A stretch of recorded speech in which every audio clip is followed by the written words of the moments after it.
From Daily Trust News Center, this is News Hour. On News Hour tonight, 4 soldiers feared killed, others injured by Boko Haram in Katsina State. Police arrest most wanted bandit in Zamfara as another high-profile bandit escapes in Kaduna. Stakeholders support wider women participation in politics. On the foreign scene, Charles, proclaimed king with trumpet fanfare, vows to uphold mother's legacy. Hello and welcome to Trust TV News Hour.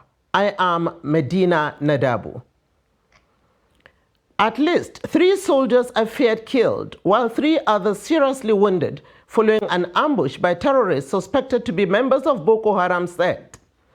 The soldiers were responding to a distress call from a farming community of Yarasenta Sharere in Kankara local government area of Katsina State. The Boko Haram fighters reportedly destroyed the military vehicle, carting away their belongings, including arms and ammunition. Reinforcement troops were also ambushed by the terrorists, and the wounded soldiers have been taken to hospital for medical attention. A local close to police in Kankara, however, told Trust TV's Abdullahi Yamadi that the Boko Haram fighters have been chased away from the village where they hosted their flag. Another soldier is feared killed when terrorists waylaid soldiers escorting construction workers along Katsina-Batsari Road. Reports say the terrorists damaged the military vehicle, cutting away assault rifle. Police in Zamfara State have arrested one of the command's most wanted suspect bandits who is alleged to be carrying out attacks, kidnapping and cattle rustling in Anka and Bukuyum local government areas of the state. According to the police, their operatives also apprehended a suspected criminal who has been robbing bank customers of their money and other valuables in Borno, Bauchi, Kebbi, Sokoto and Zamfara states. The report. The police public relations officer of the Zamfara State Police Command, Mohammed Shehu, paraded the 2 suspects before journalists on behalf of the Commissioner of Police, Kolo Yusuf. He said police operatives acted on intelligence information, which led to the arrest of one of the wanted terrorists, 31-year-old Isiaku Babangida, male who hails from Niger State. The police spokesperson explained that there was an attempt by one Alhaji Bello, suspected bandit kingpin, and his gang member, 31-year-old, to attack some communities in Anka and Bukuyam, local government areas of the state. But police operatives promptly mobilized into the troubled areas where they engaged in a gun battle with the bandits, who fell to the superior power of the police and fled into the bush with gunshot wounds. 4 days ago, because since the case was reported to the police swung into action, commenced discreet investigation with a view to arresting the perpetrators. Mohammed Shehu disclosed that the police also arrested a criminal, Osman Umar, male, 39 years old, after a complaint by one Nura Umar of the Zamfara State Investment Department, who reported that unknown persons broke the left side of the windshield of his Peugeot 406 vehicle, stole his 3,473,000 naira and laptop. Attached to the Zamfara State Investment Department reported that unknown persons broke the left side glass of his Peugeot 406 vehicle with registration number Abuja RSH 531 RT, and made away with his bag from the boot containing his HP laptop. We have 6 weapons currently in our camp. I do not handle gun because my job is to guard the captives. This is my 2nd year since I involved in banditry. I participated in 3 separate kidnapping operations, and we kidnapped 5 persons in different communities. We kidnapped 2 persons, which they spent 1 week after payment of 450,000 naira ransom before we freed them.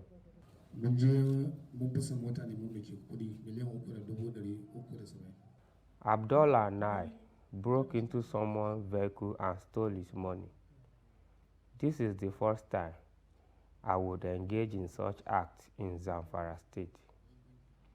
We use iron to break into people's vehicles. I have been engaging in the act for the past 7 months now. The police have recovered 3,500,000 naira and a laptop from the suspect, who had confessed that he has been perpetrating similar crimes in Borno, Bauchi, Kebbi and Sokoto states. Kaduna State government says a notorious bandit, Bodari Isia, has narrowly escaped military offensive while his deadly second-in-command and several other fighters were gunned down by Nigerian army troops. A security update signed by the State Commissioner for Internal Security and Home Affairs, Samuel Aruwan, said security agencies informed the state government of this development in an operational feedback. According to the report, the troops engaged the bandits around the toll gate general area of Chikun local government area. The bandits scrambled in retreat, only to run into another ambush laid by the troops in Sabungida general area. The statement adds the troops engaged the bandits ferociously, and corpses and weapons were recovered at the scene, while some of the terrorists eventually died from bullet wounds. Aruwan said Boderi's deadly second-in-command, one Musti, was among those identified to have been eliminated, alongside one Yellow May Madrid and one Dankatsanawa, with others yet to be identified. Some of the terrorists are battling with life-threatening wounds. He said Musti and Boderi were responsible for the security breach at the Nigerian Defense Academy, Kaduna, and kidnappings of students of the Federal College of Forestry Mechanization, the Emir of Bungudu, and several other citizens last year. Taraba State Police Command has apprehended a 32-year-old suspected criminal who has been defrauding POS operators around ATC, Kasuan Bera, and Nasarawa quarters of Jalingo, the Taraba State capital. The suspect, identified as Yahya Ahmed, is a resident of Federal Medical Center quarters, Sintali Ward, in Jalingo local government area of Taraba State. The report. Briefing newsmen at the Taraba State Police Command, where the suspect was paraded before journalists, the Commissioner of Police, Abimbola Shokoya, said the success was recorded following a written petition sent to the Taraba State Police Command by one Wilfred Igohia Ike of New Era Quarters, Jalingo, who alleged that his POS operator was defrauded to the tune of 100,000 naira by an unknown person. The commissioner, who was represented by the police public relations officer of the command, Abdullahi Usman, said the suspect used an ATM card to defraud the operator to the alleged sum. The commissioner further stated that during the course of investigation, the suspect confessed to the offense. He is accused of adding that debit cards of different banks were found in his possession. Unknown person fraudulently collected a sum of 100,000 from his POS operator, Mrs. Godia Jekine Jatau. The suspect came with Unity Bank's debit ATM cards. On receipt of the petition, the men of the state CID swung into action and succeeded in arresting one Yahya Ahmed M, 32 years, resident of Medical Center Quarters, Sintali Ward, here in Jalingo. The suspect, Yahya Ahmed, confessed to the crime, noting that he had defrauded the operators to the tune of 450,000 naira only and not 600,000 as alleged by the police. I am working as a commercial driver. May Allah guide us all towards doing the right thing. They should desist from engaging in fraud, as it's a bad business indeed. I have repented, sir. May Allah guide and excuse us all. I am remorseful, sir. May Allah guide them to abstain from further defrauding people. The commissioner appealed to citizens of the state to continue to partner with the command through provision of useful and actionable information on the activities of any suspicious individual or groups, assuring that all information would be treated with the utmost confidentiality. The police in Kogi State on Saturday said 2 more corpses have been recovered from the attack by bandits on traders in Bagana village, Omala local government area, Kogi. The spokesperson of Kogi Police Command, William Ovie Aya, told the news agency of Nigeria in Lokoja that the discovery brought the number of persons killed during Thursday's attack by bandits on traders to 3. Ovie Aya had on Friday said only one person, the tricycle rider, was killed, while 2 traders were seriously injured in the incident. Ovie Aya, who said although no arrest had been made, said officers and men of the police are seriously searching out for the hoodlums to ensure they are arrested and prosecuted. The Plateau State Police Commissioner, Bartholomew Onyeka, on Friday paraded 8 suspected criminals who are accused of alleged theft, culpable homicide, and cultism. According to the commissioner, the suspects who were arrested at the point of committing one of the crimes said they have confessed to their crimes. The report. While parading the suspect at the state headquarters of the command, the commissioner said the suspects were arrested through synergy with other security agencies, adding that such collaborative effort under his watch has helped the command to record successes in recent time in the state. When I arrived here and assumed duty at the 42nd Commissioner of Police, Plateau State, I came up with ideas and strategies that has helped in what we're about to witness now. That is where I have completely rejigged the security architecture of policing in this state for maximum efficiency through intelligence-led policing, raiding of criminal hideouts, prompt and timely response to distress calls, as most of these criminals you are saying have been arrested in the actual commission of the crime. One of the suspected criminals, Ezekiel Sunday, was arrested with a gun and ammunition. During the audit, we found it when we are about to buy the dead bodies. Then I saw it in the pockets, the dead bodies. Then I put it in my pocket and begin to hold it. I use it for self-defense on my own. Because so people I used to collect people, they ever collect me even 3 times. I said, let me will take the case and use it to save myself. So on my way going home, through ways of mine. Some guys stopped me to collect me. They've already collected me. They collect everything from my body. Then they saw this gun. They shout at police to come and arrest me. Another suspect, Babangida Yusuf, who conspired with one Kamal Usman to steal a tricycle, said he has been stealing because of selfishness. Okay, kuka dauko keke. To me yasa kuka fara yin wannan abun? Ka san ba kyau. Son zuciya ne. Okay. Wannan kaya an ka me kana yi?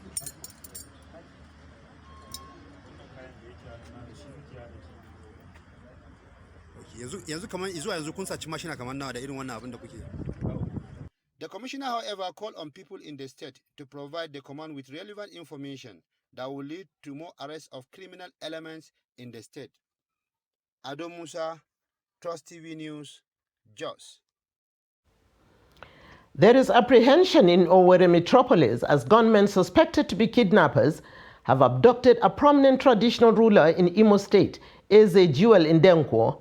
He was said to have been kidnapped on Friday evening in front of one of his companies in Owerri. The kidnapped monarch, who owns a series of businesses, including Uday Kings Nigeria Limited, is a traditional ruler of Isiala Umudi Autonomous Community in the Nkwere local government area of the state. The abductors are yet to establish contact with his family, though the police spokesperson, Michael Abatam, is yet to respond to the incident. The State Commissioner for Information and Strategy, who reacted to the kidnap, decried the incident. The absence of a bridge linking Kurmin Kaduna community to the rest of the Kaduna metropolis is hindering many pregnant women from accessing antenatal care. According to residents, local boats have become the fastest means of conveying pregnant women to the hospital for delivery, but regret that many of them die before reaching the hospital. To this end, the Kurmin Kaduna, Mashigi, and other communities at Hayunkogi want government to build a bridge that will link them to Kaduna City. The report. Kurumin Kaduna is a community in Igabi local government area of Kaduna State. Though the community is close to Kaduna Millennium City, its lack of a road hinders them from easily accessing the metropolis, hence their reliance on local boats. This river bank is always busy with local boats conveying people who use the boat for their daily activities. I use the boat to go to the metropolis to buy bags of groundnut. Sometimes we cross the water late in the evening. We are farmers and we find it difficult to transport our produce due to lack of road networks. We are faced with difficulties as we use boat to transport our farm produce to the market in the city. Pregnant women at Kurumin Kaduna community fear for their lives when it is close to delivery, as many deliver at home while others have to be conveyed by boat, sometimes at night, to health facilities in Kaduna City for delivery. Our pregnant women have to cross the river to go to the metropolis for antenatal care. We do not have a hospital. Women are conveyed in boats during labor to the hospital in the city, and so are our children who also use boats to school. Pregnant women are carried on motorcycles or local stretcher to the river where a boat will convey them to the hospital. In some cases, they die in the boat. We do convey pregnant women during labor to the bank of the river, where a motorcycle or tricycle will take them to hospital. Saleh Ibrahim is a resident of Kurumin Kaduna community. He lost his pregnant wife and his sister while conveying them on a boat before reaching the hospital. He also lost a brother who was drowned in the water. I lost my sister and my wife while conveying them in the boat to the hospital, and I lost my brother. Most women here deliver at home. Some die during labor, and when our children are sick, we find it difficult to take them to the hospital. Kurumin Kaduna is a community with only a primary school without secondary school. Most children in the community don't go beyond primary school, while few risk their lives daily by crossing the river to go to secondary school at Rafunguza, Kawo, or Rigachikun in Kaduna metropolis. We need a school in our community. The only primary school we have is not in good condition. We want government to build a secondary school. We have a primary school, but we do not have a secondary school. We want the government to come to our aid. Kurumin Kaduna, Mashigi and other villages at Hayin Kogi supply tomatoes and vegetables in large quantity to the people in the metropolis, but the lack of an accessible road linking the community with the Kaduna city is a major constraint to business here. Bello Musa, Trust TV News, Kaduna. The conversation about gender equality has continued to dominate public discourse, especially as it pertains to economic participation and decision-making. In this report, Newell Sampson looks at the reactions of gender professionals concerning the issue of female gender inclusion as 2023 general elections draw closer. Women's political participation is a fundamental prerequisite for gender equality and gender democracy. The issue of female gender inclusion into Nigerian politics has been a great concern because of the minimal female participation. However, experts in gender activism are of the opinion that Nigeria society is not fully ready for this phase of development. I mean, the female gender has always been ready. Where you find that the female gender are not ready, it's because the society is not ready to accept what the female gender is capable of doing or of becoming. So it is not a question of if the female gender is ready. No, it's a question of is society ready to embrace what the female gender can contribute to its development. I think the women are always ready. Some still believe financial strength and family background are factors limiting participation of women in Nigeria politics. I totally believe that socio-cultural biases has been one of the major roadblocks to women's active participation in politics. We also have the issue of how political parties are structured. I believe the way women present themselves or the way they come into the political system or the political terrain has also been one major issue that has really restrained women from participating actively in politics. Why I said that, recently I had a conversation with a politician from Bauchi State. She's from a very conservative family, but she's been able to put herself out there to say, yes, I would want to represent my people at this particular seat or in this particular elective position in government. But the issue that really came up that was able to restrain her was the issue of political party structures and the issue of money politics, which are some of the issues that has really generated debate among political actors, the international community, as well as civil society organizations. So I think the bottom line is the society is really not ready to give women the chance. And also women are not ready to get in the playing field. Sufficient women representation in politics will increase creativity, originality, and help to diversify the pool of talent, skills, and ability. Noel Samson, Trust TV News, Abuja. The national chairman of the People's Democratic Party, Iyorchia Ayu, has appealed to the chairman of the party's Board of Trustees, Senator Adolphus Wabara, to help resolve the crisis in the party by reaching out to aggrieved members of the party.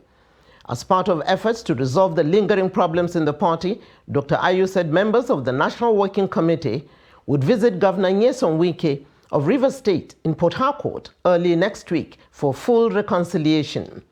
The NWC members will be led by the Deputy Chairman North, Ambassador Ilia Damagum. The PDP chairman stated this when he led members of the NWC on a condolence visit to Senator Wabara, who lost his wife recently, according to a statement by his special advisor on media and communications, Simon Imobo Twam. The internal dispute, which followed the party's presidential primaries, has split members with allies of the presidential candidate Atiku Abubakar and those of Governor Nyesom Wike trading words. Southeast stakeholders of the All Progressive Congress APC have concluded a one-day seminar ahead of the commencement of campaigns for the 2023 elections. The event took place in Owerri, the Imo State capital, as part of preparations to ensure victory for the party in the zone. The report. Candidates and party faithful from Abia, Imo, Anambra, Ebonyi, Enugu, and Imo states all converge in Owerri, the Imo State capital, for this strategic session. The host governor and leader of the APC in the Southeast, Hope Uzodinma, commended the turnout of the event and urged all candidates to work for the success of the party come 2023. Buhari came in 2015, committed to the building of Second Niger Bridge, made sure it was included in the budget, paid out 368 billion naira. Today, Second Niger Bridge is completed. Speakers at the meeting in their submissions called for unity among party faithfuls ahead of the elections. And we have something that's standing before us where God will prove that we, the Southeasterners, are champions. Security issues is being tackled. There's no time you will not see, even go to the Bible. In the last days, there will be wars, there will be insecurity. So these things are normal. But the government is working very, very hard, round the clock, to make sure that we sleep with our two eyes open. If we don't come together as a group and fight together, we can't win. In Abia, everybody were governorship candidates. You must call the senatorial candidates. You must call the House of Rep candidates. You must call the House of Assembly candidates and sit down and strategize. This is the only time you have APC National Assembly that are doing road, as she's doing in Abia and concrete road in Ebonyi, courtesy of APC. If anybody comes to challenge that we don't have a perfect candidate, we have a perfect candidate from President Asuwaju and Shetima. How much more our brother that we are a Christian that could not do road for us in Southeast? Have you asked such question? Filled in questions from journalists shortly after the meeting, Governor Uzodinma affirmed that the party will be victorious come 2023, given the quality of its candidates. So I think in my honest reasoning, and having listened to opinion leaders in my state and indeed the Southeast, APC is on the right course. He commended President Muhammadu Buhari's administration for making the third Niger Bridge a reality after several governments failed to actualize it. You're watching News Hour on Trust TV. Coming up after the break, how native caps complement dressing. Stay with us.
Welcome back.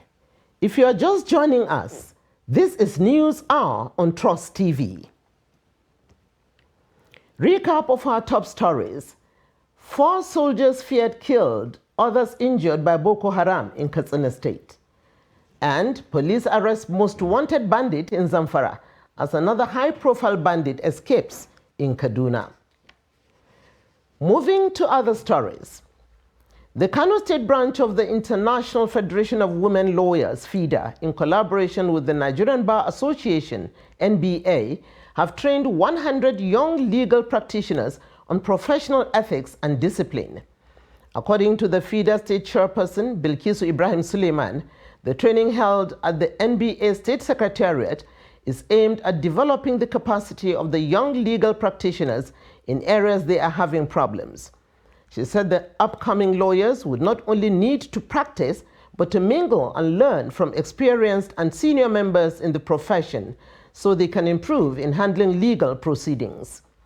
Speaking, Chief Magistrate Sani Kurawa, who delivered a keynote presentation on filing processes for civil and criminal proceedings, advised FIDA to be revisiting cases at correctional facilities for review of convicted cases tried outside jurisdiction. Other papers presented by senior legal practitioners bordered around innovation in the criminal procedure law, critical issues of trial, within trial, and cross-examination. Stakeholders in Osun State have called on the state government to make public schools accessible for children and young persons with disabilities. This was the thrust of a stakeholders meeting in Osogbo, organized by a community-based organization. The chairman of the Osun State chapter of Joint National Association of Persons with Disability, Stephen Oluwafemi, appealed to government to provide facilities that will make it easy for children with disabilities to attend schools. A community leader, Eni Ayeni, urged Osun State House of Assembly to pass disability bill into law to curb discrimination and protect the interest of persons with disabilities. People with disability in some areas by providing a round step for the physically handicapped, those who are using wheelchair, so they may have free access to their classroom. And for the visually impaired, there must be a provision of machine for them to assist them, like Perkins Braille machine, writing frame, Marburg, and computer, and train the teacher who will there for them to assist them when it is well needed. So, the essence of pushing for inclusion of children with special needs in mainstream school is very, very key.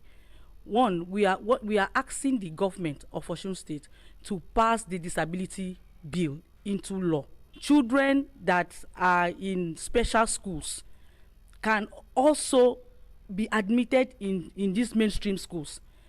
We have seen parents that are not comfortable sending their children to schools for special needs. There must be a law in place, and which is the disability bill. So we are calling on the state government, we are saying on House of Assembly to sign this bill into law in Osun State to give a leverage for the disability community in Osun State. A cross-section of Makudi residents say services rendered by the point-of-sale operators, POS, in conjunction with commercial banks have come to ease financial transactions among Nigerians. Despite the ease, they also want the operators to do more to address some challenges encountered by subscribers. The report. With the coming of the point-of-sale option, popularly known as POS, the need to travel distances to either deposit money, transfer to a third party, or even withdraw has been solved, as operators are found in every corner of the neighborhood. Before the advent of the POS, people traveled miles to access simple banking services. But with the coming of the POS, all this travel time, the distance has been taken away, because at your doorstep you consume a transaction. POS system is a good thing that has come to stay because it has helped a lot of us. Going to the bank, the stress to go to the bank and going there, the time and all that. A lot of persons these days, even myself, we patronize POS. We want to do quick business. Easy and accessible as the services of POS are, many have complained of some challenges they encounter while using the service. There have been cases of customers being debited without a concurrent credit on the operator's account and vice versa. These are more they say should be improved. I had a place where I used a POS machine to purchase an item, and they told me it declined.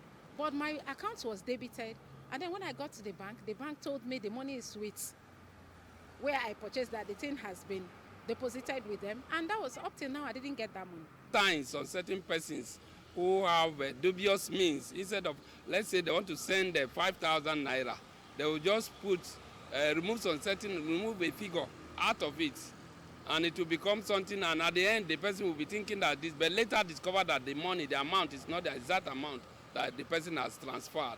While the operators acknowledge some of the challenges encountered in their operations, they however crave cooperation from the consumers, as most cases can only be resolved by issuing banks, while others are dependent on the strength of the services provided by telecommunications companies. The first challenge we are battling with is this issue of identity theft. You know, in Nigeria, the identity ecosystem is not very, very robust. Up till today, people come to withdraw, and when you ask them, please, sir, can we know you? It becomes an issue. Where else in the world would somebody go to take his money from a bank and he is not ready to give his identity? The introduction of POS is an innovation that has come to stay. And with the rise in daily transactions, especially since banks and ATMs are located in few areas, the POS has indeed become a part of our everyday living. Designed to complement dressing, the cap is an essential costume in northern Nigeria that is worn during special occasions. In addition, cap knitting, selling, and washing is also a source of employment for thousands of youths in the northern part of the country. In this special package, Trust TV's Ibrahim Ismail examines the significance of native caps. The report. Zanna Bukar, Damanga, Dara, Minister, Maropia are the most notable in the varieties of caps used in northern Nigeria, while millions of Nigerians, especially in the northern region, wear caps every day. Others use it during special occasions such as Salah celebration, Friday prayers, weddings, or other cultural events. Trust TV speaks to some Nigerians in Gombe State on what it means to wear a cap. It's a kind of a sort of reputation. When you wear cap, people will consider you, will give you more, consider you more important and respect you more in the community. So these are some of the reasons why we do wear cap. Individually, from the time that I start buying cap and put it in my head, I can tell you now it's about almost 20 years. And sometimes if even I went out without the cap, it's like I missed something. So cap is also part of us in the northern part of the country. I almost spent 21 to 22 years wearing the cap because since my childhood, you know the tradition of Malam Bahaushe.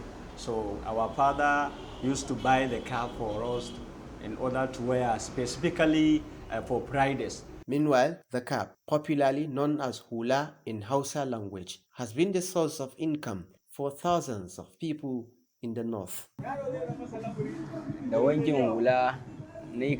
From the proceeds of cap washing, I sponsored my education, support my parents, and solve other personal needs.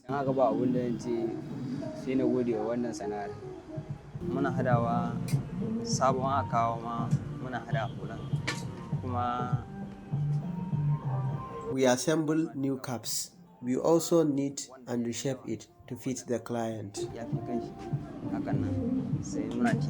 Wearing the cap is a tradition for the Hausa people because for them it is incomplete to wear the native dress without a cap. From Gombe, Ibrahim Ismail reporting for Trust TV. To a typical Bakatsine or Katsina man, a cap is a very important component of the attire used for everyday outings. Katsina people who are Hausas and Fulanis wear clothes or attires that requires the use of cap to fit the outfit. For a typical Katsina man to wear kaftan or gown without a cap speaks volumes of his credibility. In fact, it could fetch curses and insults. Abdullahi Ahmadi takes a look at cultural and socio-economic value of caps to Katsinawas or Katsina people. His report. Cap making is a handicraft in Katsina and some states in northern Nigeria, which is a very large industry with thousands of people within the value chain. Think about it. From threads on other accessories sellers, the cap makers, sailors and washers all earn a decent livelihood from the business. It is amazing to note that decades ago, cap making was a business mainly for males only. In contrast, today in some parts of northern Nigeria, females are taking over the sector. I learned cap making when I was young. I make at least 5 to 7 caps in a month, and the prices depend on the quality of the threads used in making them. I complement my husband's earning through these crafts. On the part of the end user, there are those who buy as many caps as the number of their attires in a bid to catch colors, depending on the event they are to attend. To ya danganta daga hulai. Hular Bahaushe daban, From the type and the way you put on your cap, one can easily understand your tribe and where you come from. Hausas use Tangaram, Ubi, Mahadubanki, and Dara. While Yorubas mostly use the one that is folded, and Igbos use red long or short cap. We call Dara here in the north. Over the generations, caps have remained relevant, differing from one ethnic group to another and used as a means of identification. In the House of Fulani setting, especially among the Katsina people, caps are seen as bringing honor and dignity. As such, they feel incomplete without it. Caps are given names, sometimes for its quality and price, and sometimes caps are named after highly placed people to attract customers as a market strategy. For instance, here we have caps named after Zulum, the Borno State Governor, etc. Caps such as Mahadubanki, Damanga, Zanna, Kubi, Habarkada, and Dara are sold to very special people, and the price differ depending on the quality and the make. Similarly, the position one places the cap on the head gives a lot of meaning. Some people place their caps on the forehead, others the center, right or left-hand side of the head. The way caps are worn all have meanings depending on the state of mind and the class of the wearer. There are caps for different ceremonies, and the cost starts from 5,000 up to 100, 150, 250, 300,000 naira. I earn a lot from this business. Despite all odds, people still consider cap as important as clothes, depending on the orientation one received from parents, guardians, and the society. Abdullahi Ismail, Trust Television News, Katsina. You're watching News Hour on Trust TV. We will be back after this break.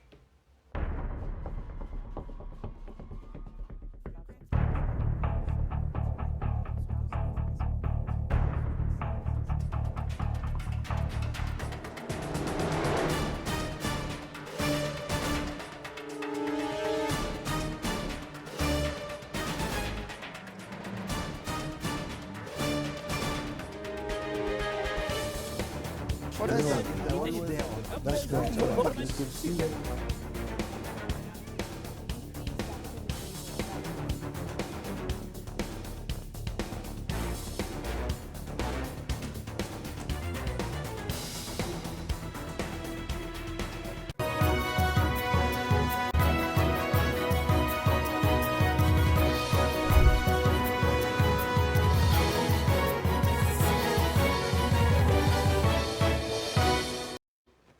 Welcome back. As the impact of crude oil theft and pipelines vandalism continue to ravage the Nigerian economy, the Petroleum and Natural Gas Senior Staff Association of Nigeria, PENGASAN, has charged the federal government and security agencies to hold accountable and prosecute oil theft culprits in the country to curb the menace.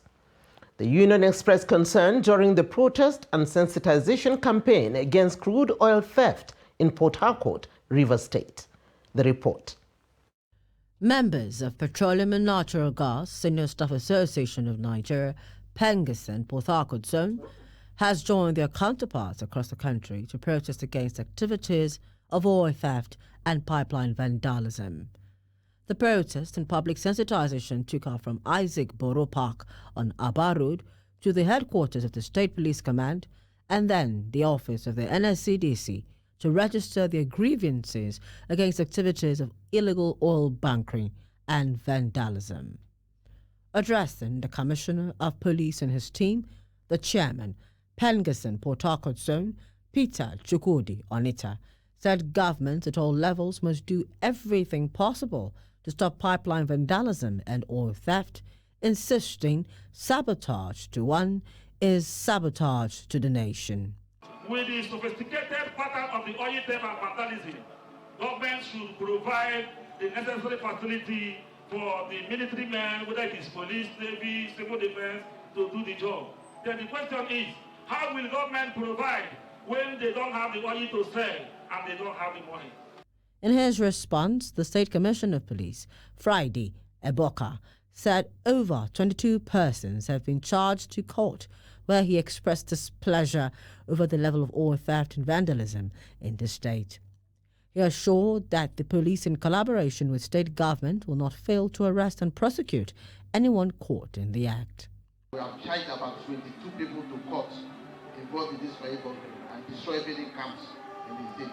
We are trying to come up with a strategy to ensure that whenever they do it, it will not cross the river into anywhere.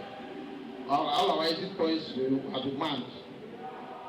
Where I bring oil from, as we get to those exit points, you will be arrested, the vehicle impounded, and the people involved tried to court.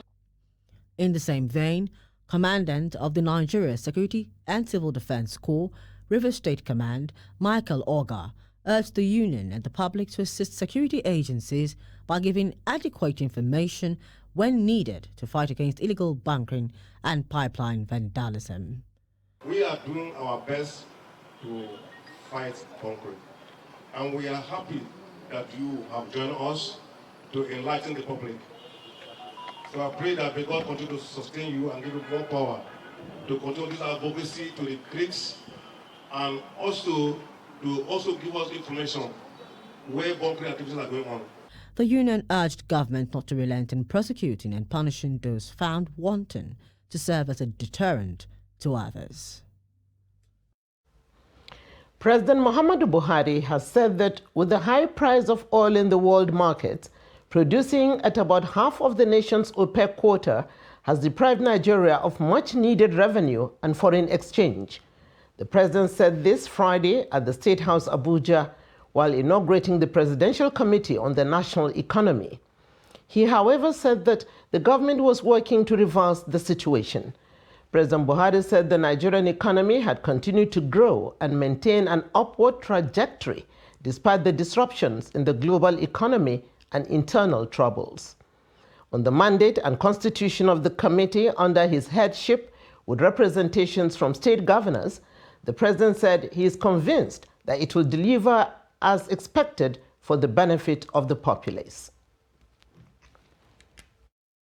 It is estimated this last month, this is August this year, we produced less than 1 million barrels in August.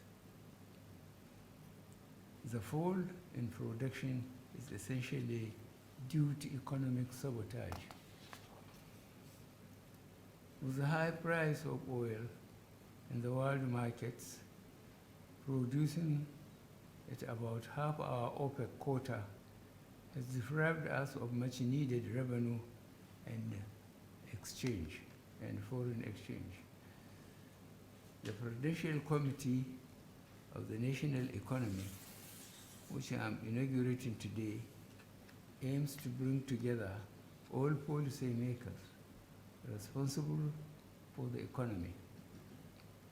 In this way, we share a common understanding and approach to resolving the issues I have identified and many more. This committee, which I chair, and includes representation of state governors, will provide our nation an opportunity to be bold, more proactive, and innovative in tackling persistent challenges.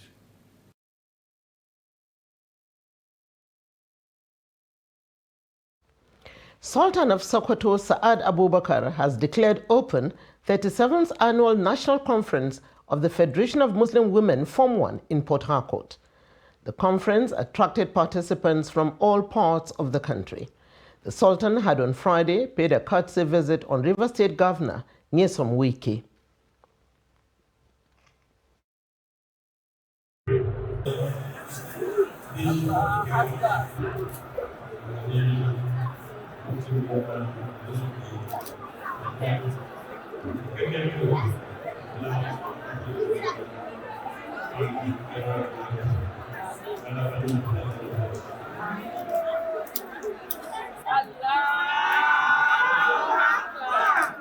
Your Excellency, sir.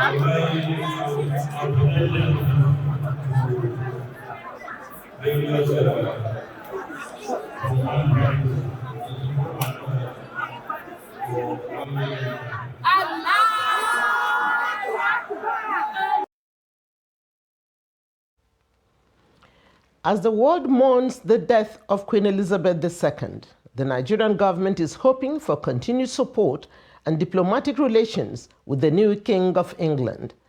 The Secretary to the Government of the Federation, Boss Mustafa, said on Saturday that the country was seeking support in the areas of insecurity and climate change from King Charles III. Nana Mohammed, who was at the residence of the British High Commissioner in Nigeria, reports that top government officials were there to sign the condolence register. Paying his last respect to Queen Elizabeth II, the Secretary to the Federal Government alongside the British High Commissioner said both nations had lost an icon. Our partnership with the United Kingdom has been very strong. They've been a very strong ally, even in the midst of our difficult times during the Biafran War. They stood for the indissolubility of the Nigerian state and supported and ensured that we overcame that problem. We don't forget that she was the head of the Commonwealth, to which we belong. Not only that, she was also the head of state for 3 years. At the time of independence in 1960 until 1963, 1st October 1963, when we became a republic, that was when she ceased to be our head of state. And the then Governor General, Dr. Nnamdi Azikiwe, took over as our president. So we've had very close ties with the Queen. She visited twice, first barely upon ascension of office in 1953. And she spent about 20 days in Nigeria visiting different towns and cities. The British High Commissioner appreciated the representative of the Nigerian government, expressing the hope that the relationship between the Nigerian and British government will continue to grow. She followed Nigeria with great interest, and I think that foundation of that strong passion of the Queen for Nigeria, for Africa, for the Commonwealth, is part of the foundation for why our relationships, UK-Nigeria, are so strong. Looking forward, as you say, we now have King Charles III, and I'm very happy to say I'm very hopeful that the relationship between Nigeria will continue to grow and strengthen. The Speaker, House of Representatives, who was also at the residence of the High Commissioner, said Nigeria will miss the Queen in many ways. We all mourn with Great Britain. You know, our relationship, Nigeria's relationship with the UK, it spans over decades, and this has come as a major loss, not just to the United Kingdom, but to Nigeria as well. Say what you may, the two things we're looking at here now: the monarchy and the person that occupy that that symbolized royalty and monarchy for in the last over 70 years. She lived that life with dignity. She lived it with poise, with character, and she's going to be sorely missed. Plans for the funeral of Queen Elizabeth II are on top gear. The departed Queen of England is the only monarch 90% of Nigerians know, by virtue of the nation being one of the 171 countries the British colonized. Queen Elizabeth II was the longest-serving monarch in the history of the British royal family. She had been on the throne for 70 years and died at the age of 96. Many have said she will be greatly missed, not only by the British, but by the rest of the world, who have admired her from far and near. Nana Muhammad, Trust TV News, Abuja. On the foreign scene, Charles III has been proclaimed as king at a ceremony at St. James Palace. Charles became king following the death of his mother, Queen Elizabeth II, but a historic meeting formally confirmed his role on Saturday. During the Ascension Council, the king approved the day of the Queen's funeral becoming a bank holiday, although it is not known when it will take place. It is the first time the historic ceremony has been televised. The king himself was not present to begin with, but he attended the second part of the ceremony to hold his first meeting of the Privy Council, the group of senior politicians who advised the monarch. My mother gave an example of lifelong love and of selfless service. My mother's reign was unequaled in its duration, its dedication, and its devotion. Even as we grieve, we give thanks for this most faithful life. I am deeply aware of this great inheritance and of the duties and heavy responsibilities of sovereignty which have now passed to me. I take this opportunity to confirm my willingness and intention to continue the tradition of surrendering the hereditary revenues, including the Crown Estate, to my government for the benefit of all, in return for the sovereign grant, which supports my official duties as head of state and head of nation.